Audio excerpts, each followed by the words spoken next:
Test చేసేటప్పుడు మీకు భయపడతారు పిల్లలు. భయపడడానికి పెద్ద ఇదేం కాదు, అర్థమైందా?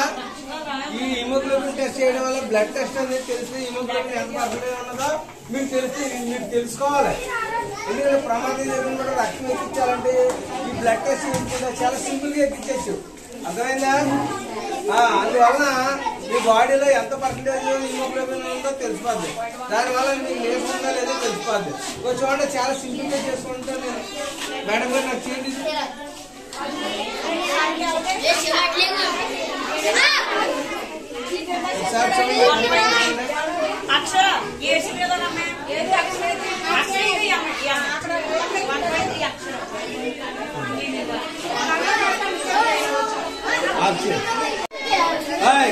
హిమోగ్లోబిన్ టెస్ట్ అందరూ చేయించుకోవాలి.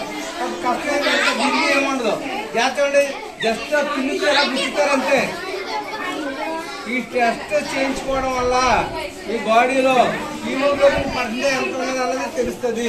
పెద్ద నొప్పి గట్ట ఏముండదు, ఇది జస్ట్ అలా గుర్తుతుంది అంతే, అర్థమైందా? అందువల్ల ప్రతి ఒక్కరు కూడా కంపల్సరీగా చేయించుకోవాలి. ఆఫ్ చేసారు.